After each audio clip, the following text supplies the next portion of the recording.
Bismillahirrahmanirrahim. Assalamualaikum warahmatullahi wabarakatuh.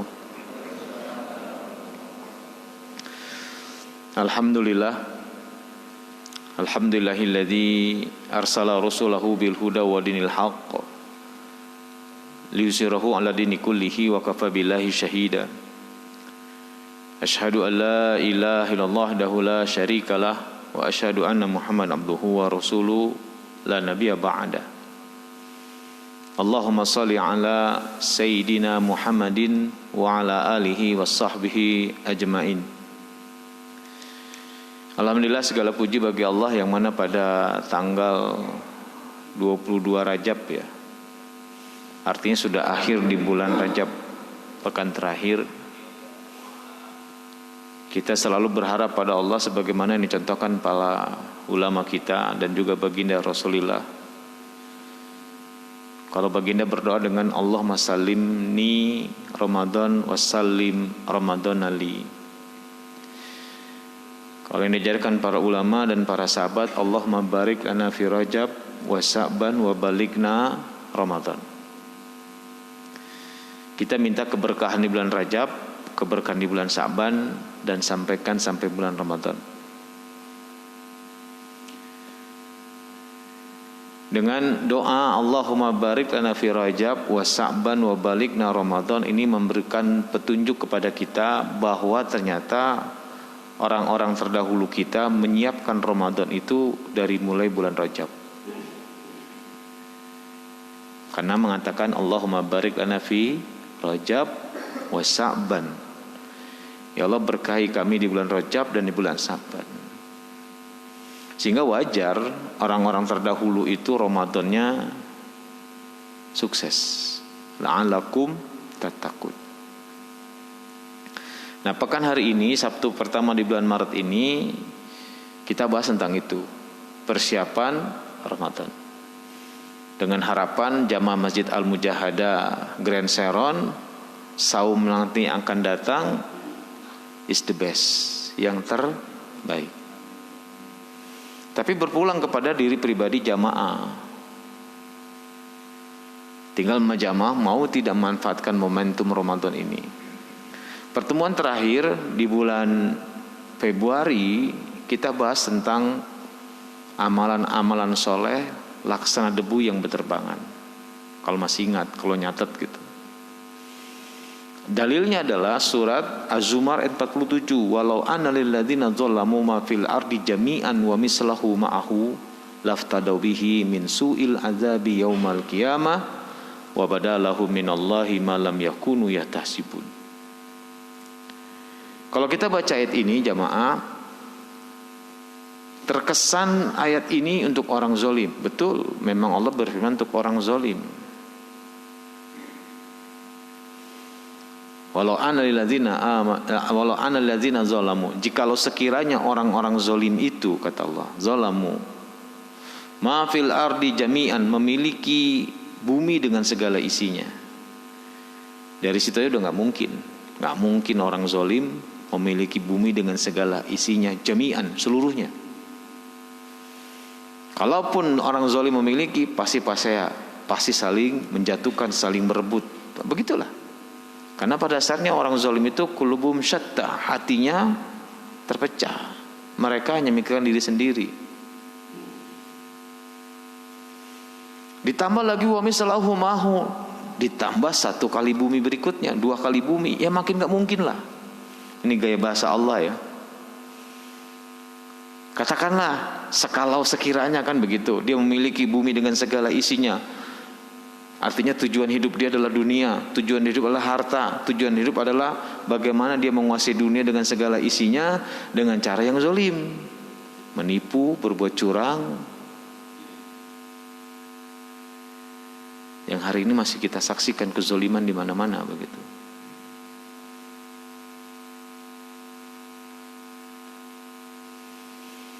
Begitu melihat azab Allah, akan dilepas tuh semua bumi dengan segala isinya.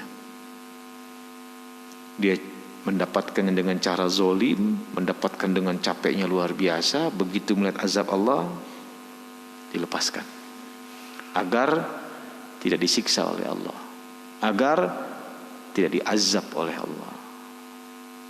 Dan ditegaskan dengan satu kalimat, wa badalahum minallahi ma lam yakunu yahtasibun. Jelaslah bagi mereka dari Allah azab yang mereka tidak sangka-sangka. Artinya nggak ada artinya harta yang 2 kali bumi.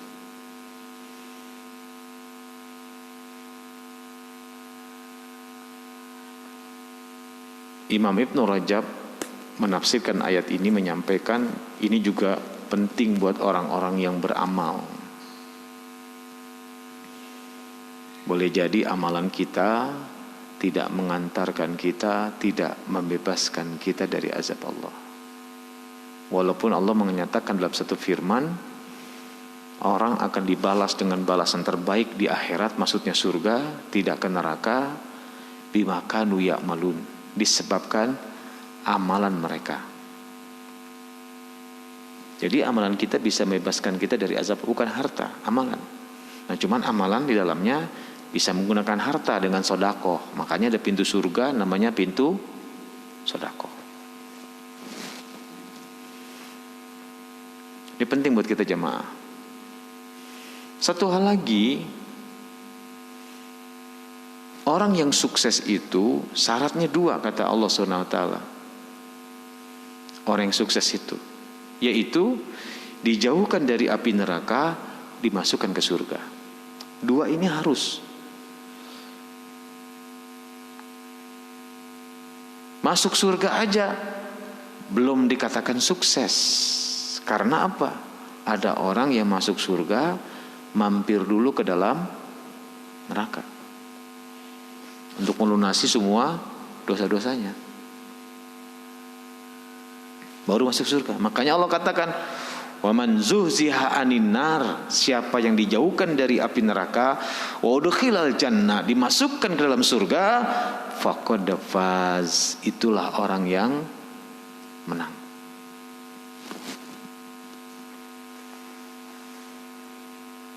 Nah, agar amalan kita tidak sia-sia, kita mesti mengetahui amalan-amalan macam apa yang mengakibatkan amalan itu laksana debu yang berterbangan. Sudah kita bahas di bulan sebelumnya.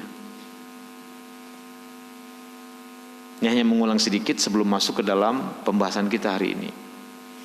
Yang pertama adalah orang yang bangga dengan amalannya.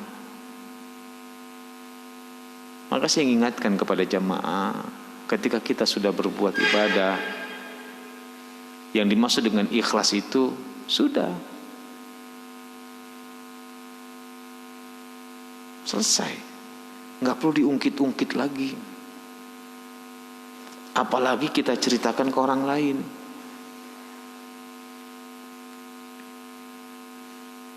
Ya, contohnya dicontohkan oleh baginda Rasulullah SAW, 3 orang yang beramalnya besar luar biasa. Orang yang berilmu, orang yang berinfak, orang yang berjihad. Gak tanggung-tanggung itu dicontohkan oleh baginda. Orang yang berilmu, yang seringkali kita dengar banyak ustadz-ustadz mengatakan penuntut ilmu itu luar biasa, penuntut ilmu itu luar biasa, penuntut ilmu istimewa, penuntut ilmu itu adalah orang-orang yang sama dengan jihad, digambarkan seperti itu. Tapi dalam satu pengadilan Allah Subhanahu wa taala, orang berilmu ditanya dipakai apa ilmunya, dia jawab, saya sebarkan, saya ajarkan ke orang lain. Karenamu ya Allah, lillahi ta'ala. Apa kata Allah mendengar jawaban orang yang berilmu itu? Kazabta, engkau dusta, engkau bohong. Engkau hanya ingin disebut ulama, hanya ingin disebut orang berilmu. Lalu Allah perintahkan malaikat untuk menyeret wajahnya. Wajahnya yang diseret, masukkan dalam neraka. Yang kedua, orang berinfak, dermawan dia, banyak membantu orang lain. Lagi-lagi jawabannya oleh Allah ditolak dengan bahasa kazabta, kau bohong. Engkau berbuat itu hanya ingin disebut dermawan, hanya ingin disebut banyak menolong orang lain. Allah perintahkan malaikat seret wajahnya, lempar ke neraka. Dan yang ketiga, orang berjihad, jihad. Maka dikisahkan oleh Nabi, ada seorang sahabat yang dia berperang, Cuman dia nggak terbunuh terus, penuh luka badannya. Akhirnya anak panah dia ambil dan dia tancapkan ke jantungnya sehingga dia meninggal, agar disebut sebagai orang yang mati syahid. Ketika dikisahkan oleh sahabat kepada baginda, baginda menyebutkan dia matinya bunuh diri, ditolak oleh surga. Dalam kisah ini, kalau dalam hadis yang 3 orang ini, aku berjihad karenamu ya Allah, aku perang karenamu ya Allah. Lalu Allah katakan, kadzabta, engkau bohong. Engkau berjuang hanya untuk disebut sebagai seorang pahlawan, sebagai seorang pemberani. Ya malaikat seret wajah dia, lempar ke dalam neraka. Nah, kita harus waspada. Kadang-kadang di zaman sekarang ini sudah amal ibadahnya sedikit, sudah sedikit mengerjakan dengan keengganan yang luar biasa, rasa malas yang luar biasa. Maka kita harus menjaga amalan kita supaya amalan kita tidak sia-sia. Nah, salah satunya Allah berikan Ramadan. Makanya Ramadan itu adalah tempatnya beramal sebanyak-banyaknya, semaksimal-maksimalnya, mangga. Tetapi karena Ramadan itu istimewa, karena Ramadan itu penuh dengan keutamaan, otomatis sesuatu yang istimewa harus berjuang untuk mendapatkannya. Maka di bulan Ramadan pun juga penuh dengan godaan.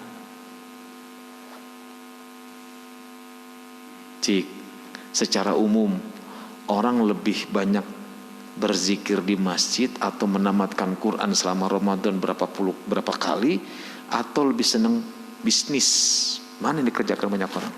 Karena di bulan Ramadan bisnis juga luar biasa.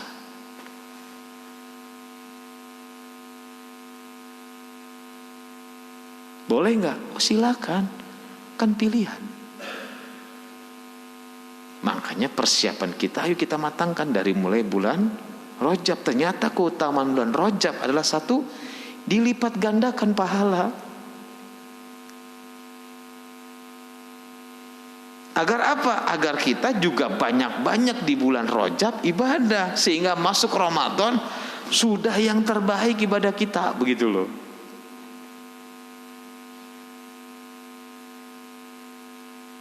Di bulan Rajab ini ternyata juga dilipat gandakan dosa-dosa yang dikerjakan di bulan Rajab, karena dia termasuk bulan haram. Ada 4 bulan haram: Rajab, Dzulhijjah, Dzulqa'dah, Muharram.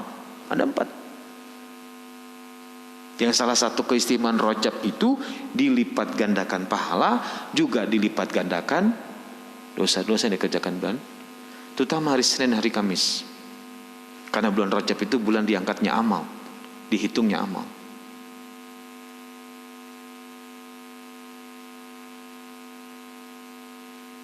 Makanya nggak sedikit saudara kita di Indonesia memanfaatkan momen yang disebut dengan nisfu Sa'ban. Karena di nisfu Sa'ban itu diangkatnya juga. Di bulan Rajab itu ada satu momentum yang luar biasa yang disebut dengan Isra Mi'raj. Yang sebenarnya Isra Mi'raj itu hakikatnya bukan sholat saja gitu loh. Cuman banyak ustadz, banyak mubalik menyampaikan Isra Mi'raj adalah peristiwa perintahnya, turunnya perintah sholat. Tetapi yang paling penting diantara selain sholat adalah bagaimana keyakinan kita kepada Allah Subhanahu wa taala, iman kita kepada Allah Subhanahu wa taala. Karena Isra Mi'raj itu urusan iman. Kalau pakai logika gak nyampe. Nah, makanya bulan Rajab ini harus kita manfaatkan momentumnya gitu loh, Bapak-bapak, Ibu-ibu. Kita manfaatkan momentum dengan persiapan sepanjang untuk Ramadan.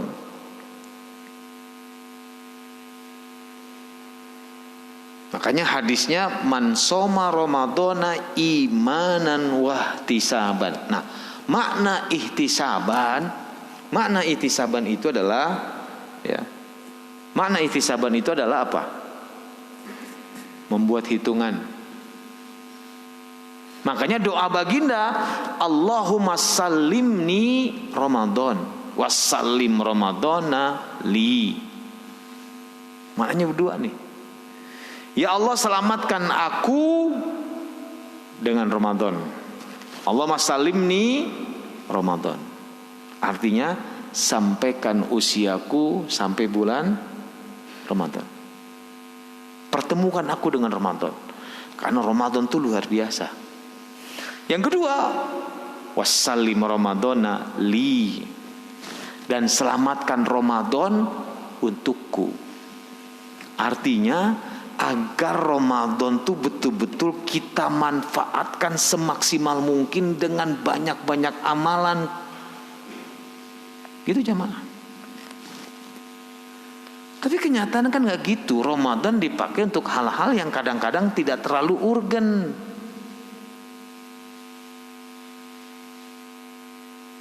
Contoh, di bulan Ramadan yang paling banyak dipikirkan oleh orang lain adalah bab makanan.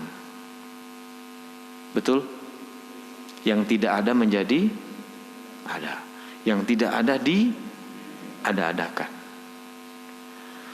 DKM riuh pembentukan panitia Ramadan, pasti ada panitia namanya panitia takjil. Apa itu takjil? Apa itu takjil? Menyiapkan makanan berbuka. Boleh enggak? Kudu eta mah harus. Karena menyediakan makanan berbuka kepada orang saum pahalanya sama dengan orang yang saum. Tetapi dalam kitabnya Said Hawa dan Imam Al-Ghazali dengan judul Tazkiyatun Nafs, di situ disebutkan tentang bab puasa, indikasi seseorang saumnya sukses.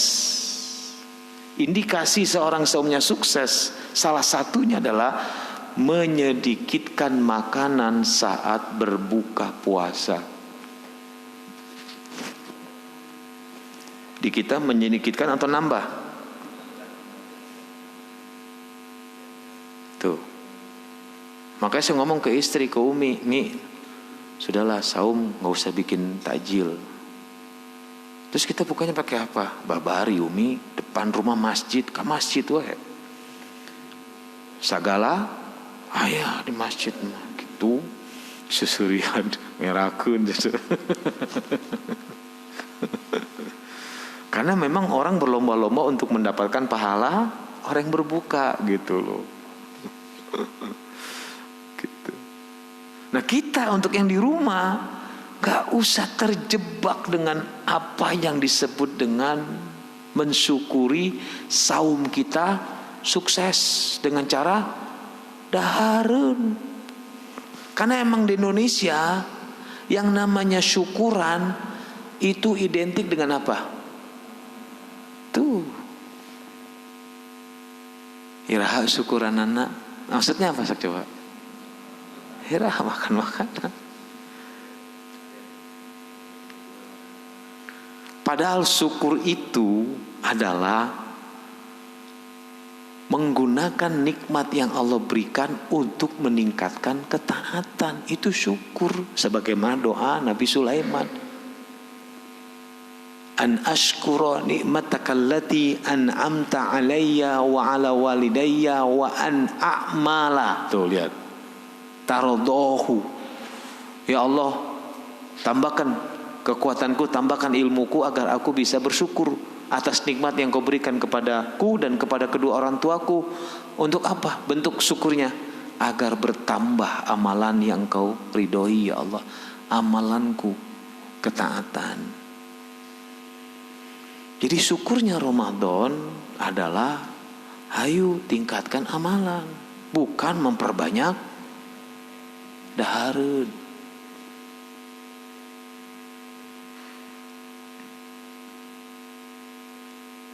Berbuka puasa yang paling sunnah dengan apa? Kurma. Tapi bapak-bapak jujur tolong, di depannya ada kurma, ada bala-bala, mana yang pertama dimakan? Karena gak punya ilmunya, hanya pakai nafsu.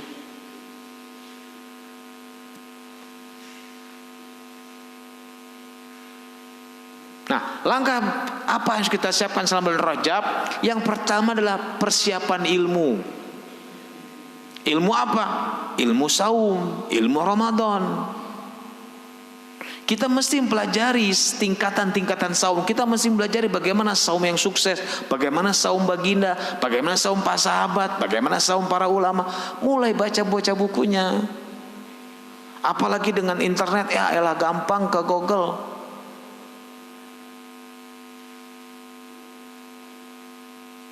Tinggal kita cari linknya yang sahih, linknya yang memang dia bukan propaganda atau bohong.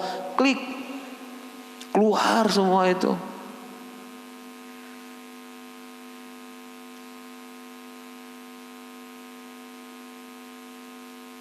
Kayak zaman sekarang ini zaman era digital, betul? Yang disebut dengan Puca Word. Bapak-bapak tahu Puca Word naon? Puca itu singkatan VUCA, Word, dunia. V-nya itu philatolity. Apa tuh philatolity? Ketidakpastian, ambigu. U-nya uncertainty, artinya tidak familiar, hal yang baru muncul sehingga membuat orang kaget, panik gitu dengan hal seperti itu. Yang kedua, yang ketiganya C, complexity. Terlalu banyak persoalan yang luar biasa berkembang. Yang ketiga adalah, yang keempat adalah A-nya ambiguity, ketidakpastian. Intinya semuanya Puca Word itu ketidakpastian. Solusinya apa? Kalau untuk volatility itu solusinya adalah visioner. Harus berpikir jauh ke depan, dan Allah udah mengajarkan kita. Pikiran kita visioner kemana? Ke akhirat. Coba bawa visioner enggak? Angkat tangan yang mau surga. Tuh, lemah, lambat. Enggak respon. Sekali lagi, siapa yang mau surga? Itu baru keren. Subhanallah. Siapa yang mau duluan masuk surga? Alhamdulillah. Di Masjid Mujahadah mah luar biasa, set duluan. Di tempat lain mah nggak mau ngangkat, kenapa? Mati dulu katanya gitu. Takut dengan mati. Iya kan? Ini nih. Kalau untuk yang uncertainty itu adalah dengan cara understanding, pahami, dipelajari dulu supaya kita nggak salah ngambil keputusan. Makanya Ramadan juga begitu, karena ternyata kata baginda, ada orang yang berpuasa tapi nggak dapat apa-apa dengan puasanya, nggak dapat pahala, nggak bertambah, tidak diampuni dosanya, cuman dapat lapar dan haus. Kenapa? Karena nggak paham bagaimana memanfaatkan Ramadan. Yang ada ikut-ikutan, yang terpikir kembangkan bisnis berbuka puasa, makanan dahar, tahu unggul. Boleh enggak? Silakan. Karena Ramadan adalah pilihan, walaupun kewajiban bagi orang beriman. Ya, kalau misal complexity dengan cara clarity harus diperjelas, dipilah-pilah supaya tidak bingung. Mana prioritas? Sekarang orang banyak terjebak dengan hal-hal yang tidak penting. Kan kalau dibikin 4 jendela kehidupan itu ada 4. Namanya jendela aktivitas kehidupan. Jendela yang pertama adalah aktivitas yang penting dan mendesak. Ini yang pertama. Yang kedua, aktivitas penting tapi tidak mendesak. Aktivitas yang ketiga, aktivitas yang penting, yang tidak penting tapi mendesak. Aktivitas yang keempat, tidak penting dan tidak mendesak. Kebanyakan orang terjebak dalam ruang nomor 4, mengerjakan yang tidak penting dan tidak mendesak. Contoh, ngudut. Penting tuh ngudut. Halo? Mendesak tuh. Cek yang tengudut mah ente cenah. Bagi yang ngudut, eta mah kudu nomor hiji. Nggak sempurna hidup kalau tidak ada udud. Merusak kesehatan. Nggak ngerokok pun nggak ada masalah, kan gitu. Sakit, nah itu harus istirahat tuh jadi penting dan mendesak karena dia sakit kondisinya. Kayak orang yang kena COVID itu harus isoman. Non isoman teh istirahat, sholat, makan, tah isoman. Kerjaan ngan eta hungkul orang COVID teh, tong kemana-mana geus we eta bangun hubungan kepada Allah, sholat, kemudian dahar yang enak gitu teh. Kayak saya waktu kena COVID, subhanallah, tetangga naruh di pagar nasi uduk, nasi kuning. Siang-siangnya ayah sate kambing, sate ayam. Malamnya ayah kabuli, subhanallah, selama isoman. Begitu udah sehat,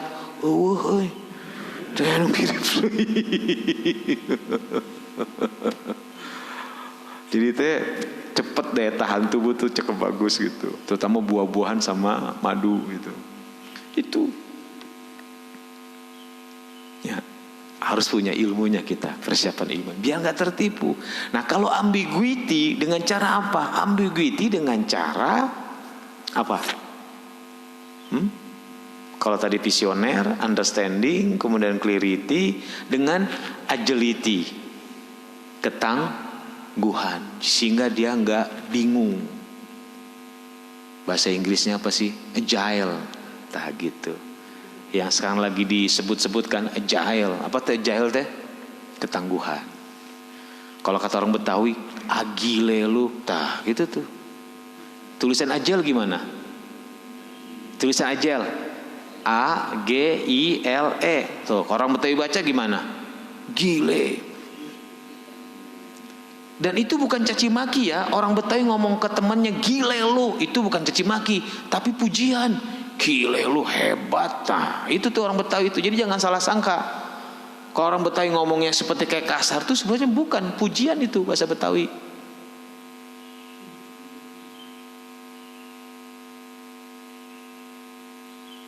Makanya kan dulu ada iklan permen, begitu makan enak gila, kan begitu. Maksudnya enak kali gitu. Jadi enak gila. Nah, ketangguhan, dan itu semua akan didapatkan kalau kita bisa manfaatkan Ramadan, visioner akhirat. Makanya disebutkan oleh baginda, pintu-pintu surga dibuka, pintu-pintu neraka ditutup.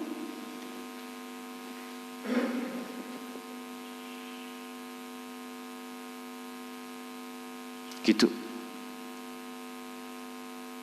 Biar kita visionernya jelas bahwa yang ingin kita raih itu adalah ampunan Allah, surga Allah. Makanya apa yang bisa mengantarkan seorang mendapat ampunan, mendapatkan surga Allah? Ternyata banyak-banyak amal. Maka bulan Ramadan bulannya memperbanyak amal, bikin program bapak-bapak.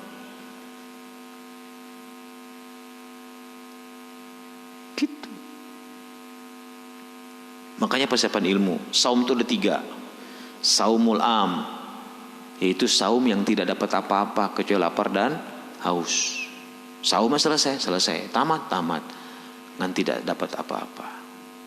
Yang kedua, saumul mukmin, orang yang beriman berpuasa. Ini dapat ketakwaan. Apa perbedaan saumul am dengan saumul mukmin? Saumul am hanya menahan lapar dan haus saja. Kalau yang beriman, dia juga menjaga anggota tubuhnya, mata, telinga, mulut, kaki, tangan, dijaga dari hal-hal yang membatalkan puasa atau yang merusak pahala puasa. Nah, kalau saumul yang paling tinggi adalah saumul ulama wal anbiya, saumnya para ulama dan para nabi, yaitu apa? Sampai tingkat hati. Maksudnya apa? Dia nggak berpikir berbuka dengan apa, yang dia pikirkan adalah ketaatan pada Allah SWT. Makanya disebutkan oleh Anas bin Malik, pembantu Rasul, baginda berpuasa itu buka saum dengan kurma rutop. Rutop itu kurma yang baru matang, warnanya kuning. Kalau nggak ada, bahasanya tuh, kalau nggak ada, dengan tamar. Tamar tuh kurma juga, tapi kurma yang sudah setahun. Bentuknya biasanya penyok-penyok gitu, nggak bulat utuh. Kurma itu. Kalau nggak ada, alma dengan air putih saja. Artinya dari hadis itu bisa kita tangkap, baginda nggak menyiapkan khusus untuk berbuka, tapi apa yang ada. Makanya saya ajak ke masjid istri saya. Kenapa? Nggak nyiapin berbuka, tapi apa yang ada di masjid gitu.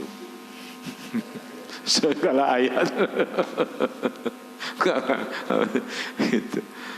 Subhanallah ya. Allahu Akbar, ayat manusianya. Tak gitu baginda. Nah, tinggal kita mau pilih saum yang mana. Jangan saum yang pertama, tapi saum minimal nomor 2, maksimal nomor 3. Kita sih nggak ada rencana akhirnya. Oh harus begitu saumnya. Makanya persiapan ilmu itu penting bapak ibu-ibu. Yang kedua persiapan fisik. Persiapan fisik di sini bukan hanya sekedar menjaga kesehatan, tapi membiasakan juga dengan memperbanyak saum sunat. Cik, ada tim futsal, mau pertandingan futsal, ada waktu sebulan. Biasa waktu sebulan dipakai latihan, persiapan. Latihannya persiapan naon? Mau bertanding futsal, maka latihannya futsal. Pertandingan poli, maka latihannya poli. Mau saum, maka latihannya ini ayat botram.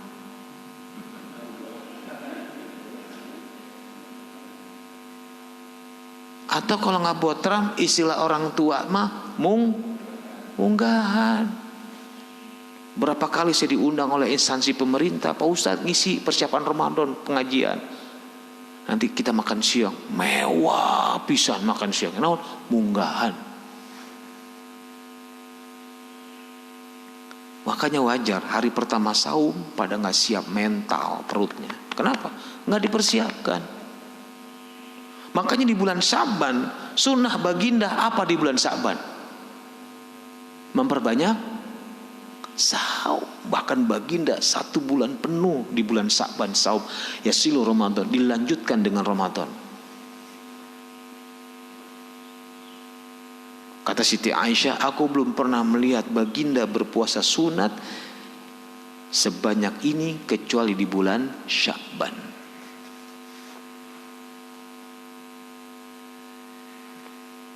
Agar apa? Agar hari pertama Ramadannya mental dan fisiknya sudah siap. Mentalnya dengan kapasitas ilmu pemahaman dia, fisiknya sudah terlatih dengan saum sunat, sehingga begitu hari pertama saum wajib is the best.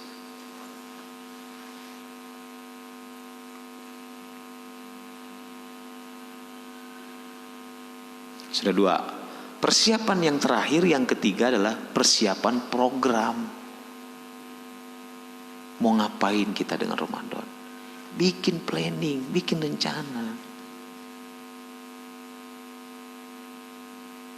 Ini can ge acan Ramadan, tiket mudik sudah seep.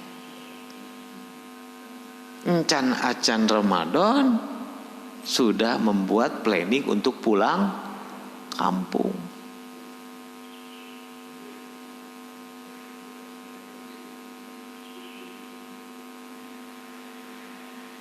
Ada rencana pulang kampung? Ada rencana pulang kampung? Kalau saya sarankan pulang kampungnya berangkat setelah sholat id. Insya Allah anggarnya macet. Kalau saya mah alhamdulillah nggak macet. Begitu sholat id selesai, saya langsung pulang ke kampung saya. Mana? Jakarta, kosong jalanan teh. Komo ini udah ada layang tol ya, lebih cepat. Subhanallah, kosong. Gitu. Habis sholat id. Karena biar kita bisa maksimalkan 10 hari Ramadan. Nah, apa saja programnya? Yang pertama adalah jelas sahur. Maka dengan kita latihan saum sunat itu, kita mulai coba sahurnya, dibiasakan. Inti dari sahur itu adalah di akhir. Yang namanya di akhir itu biasanya banyak atau sedikit menjelang akhir. Jadi sahur itu makannya tetap sedikit, jangan terlalu kenyang. Bahkan sahabat mengatakan baginda itu bersahur itu hanya 50 ayat baca Al-Quran. Sebentar, nggak nyampe 10 menit, 15 menit lah. Itu 50 ayat itu. Jadi kalau misalnya 4:30 subuh, maka afdolnya sahur jam berapa? 4 langkung seperempat. TOP BGT. Ini jam 3 geus beres sahur, sok coba. Setelah itu ngapain? Bagus nggak habis makan tidur? Ada dokter di dia teh, dokter Sigita. Nggak bagus.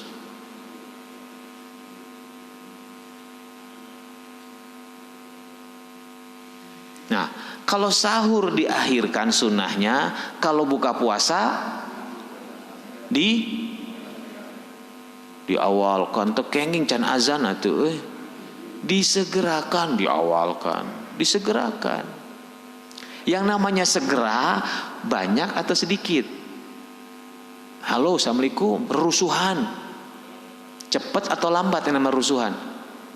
Cepat. Yang namanya cepat banyak sedikit. Tetap berbuka juga menyedikitkan makanan.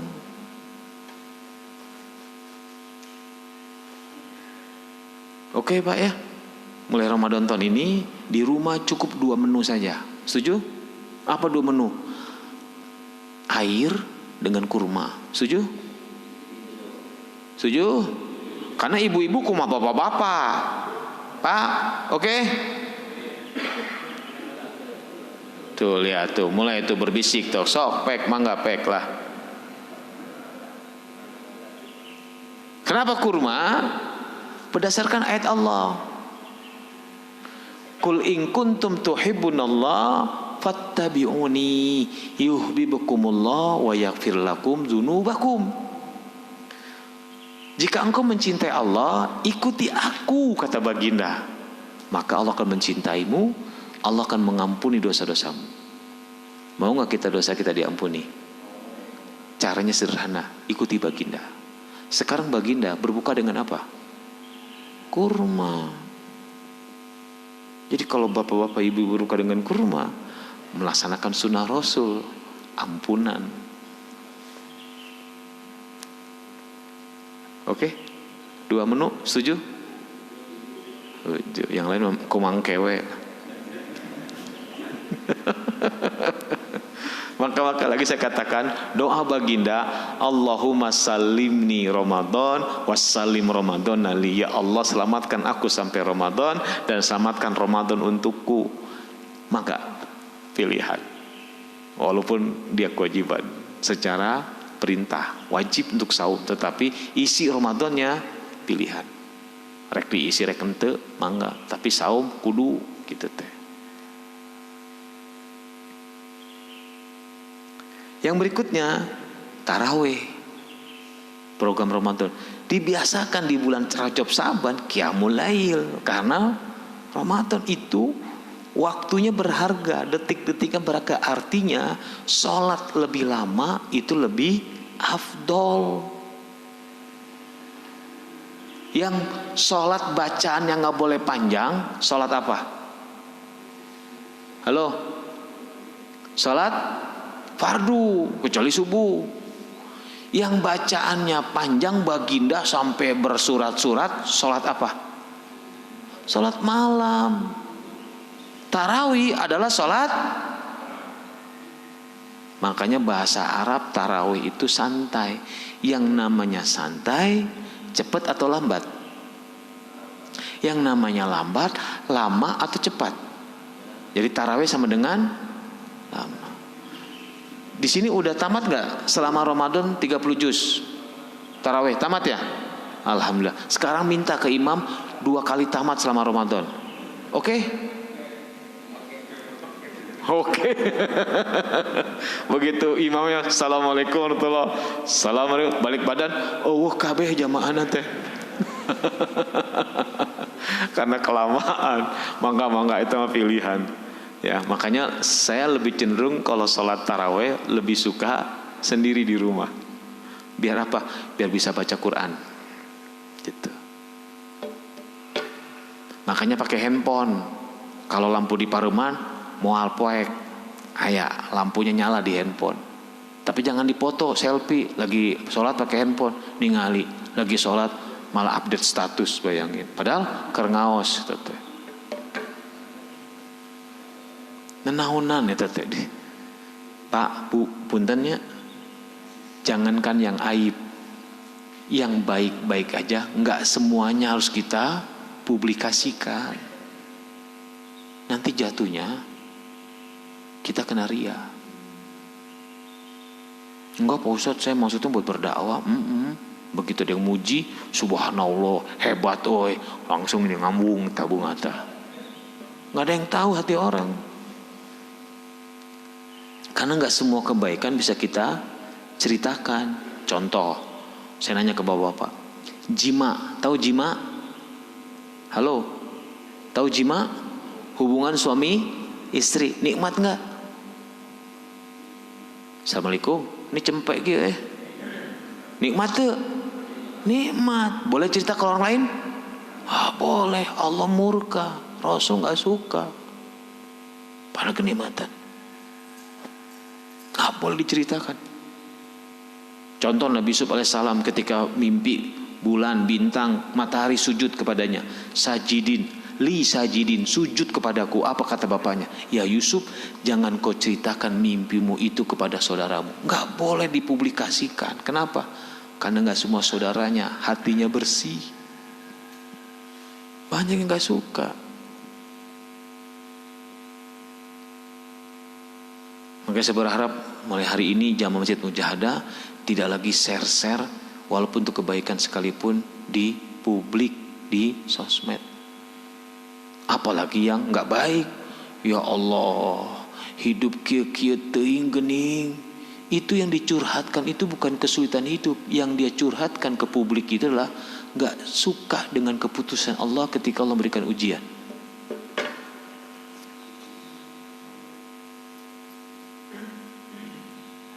Sofyan Sauri, ulama besar, dia mengatakan kepada Robi al-Adawiyah, ya Robi al-Adawiyah, aku ingin mendapat ridho Allah. Apa jawaban Robi?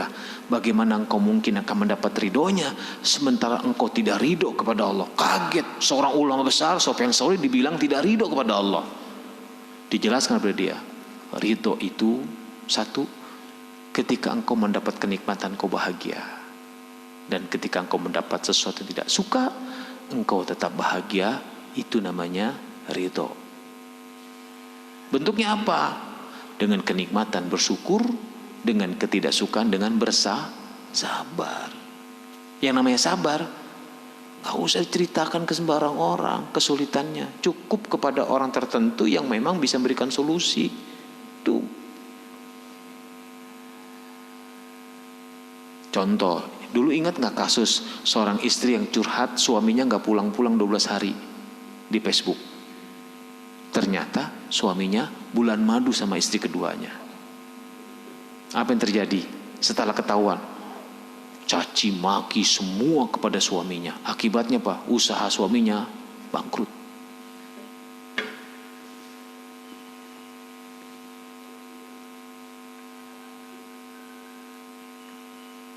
Saya tanya ke bapak-bapak, ibu-ibu, poligami itu perselingkuhan bukan? Oh, panel tarik gitu ya panel ya.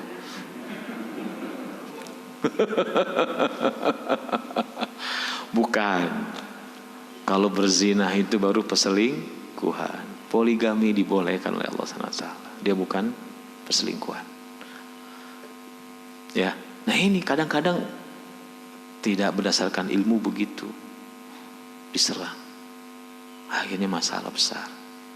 Kenapa? Di ruang publik curhatnya. Hati-hati kita jaga ya. Tapi kalau kita menyampaikan kesulitan orang lain, nah itu beda ya. Agar ada pertolongan, tapi dalam batas kebaikan, bukan dalam rangka menceritakan yang jelek-jeleknya, jangan. Seperti itu. Persiapan program. Nah, setelah tarawih apa?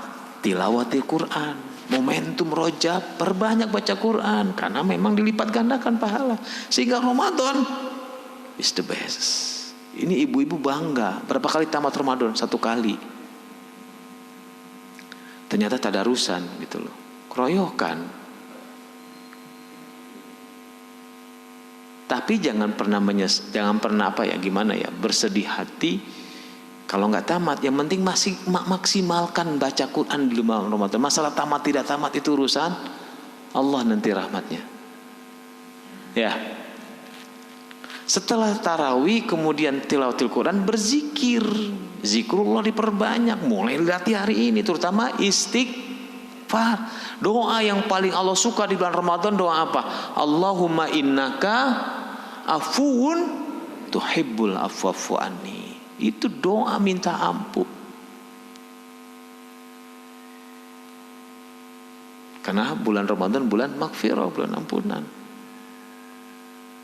Nah, setelah zikir adalah meninggalkan tindakan-tindakan yang merusak pahala puasa, hal yang bodoh. Misalnya sare wae. Cik, bedanya apa? Sarenya orang saum dengan saumnya orang sare. Apa bedanya? Kalau saumnya orang sare eta yang berbahaya, bisa merusak pahala puasa. Naon sare wae. Lagu Mbah Surip muncul tuh, bangun tidur, tidur lagi, bangun lagi, tidur lagi, bangun, tidur lagi. Tapi kalau tidurnya orang saum hanya seperlunya.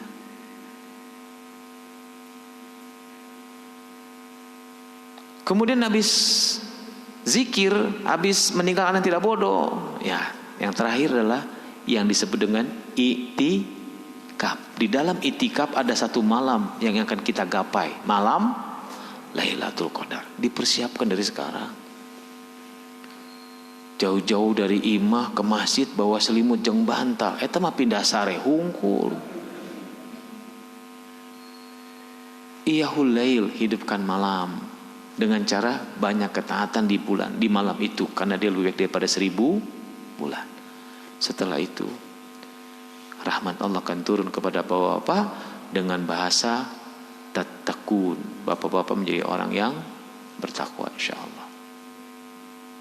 Yuk kita siapkan dari mulai Rajab ini ya, ajak keluarga semuanya kita mulai. Suasana kita mulai munculkan tentang suasana Ramadan mulai hari ini. Sehingga suasana itu dapat ketika Ramadan nanti insyaallah. Mudah-mudahan jamaah Masjid Mujahadah dimudahkan oleh Allah Taala semua insyaallah. Ya, dan dimudahkan untuk bisa mencapai takwa di bulan Ramadan insyaallah. Allahumma salim Ramadan ali, Allahumma salimni Ramadan, Allahumma barikna fi Rajab wa Sya'ban wa balikna Ramadan. Subhanakallahumma wa bihamdika asyhadu an la ilaha illa anta astaghfiruka wa atubu ilaik. Billahi taufiq wa hidayah. Wassalamualaikum warahmatullahi wabarakatuh.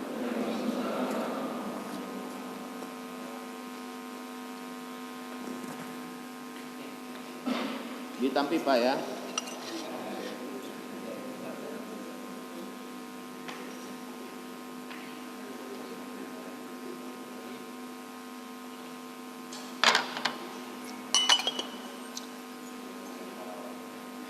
Luis nggak baca Quran ya.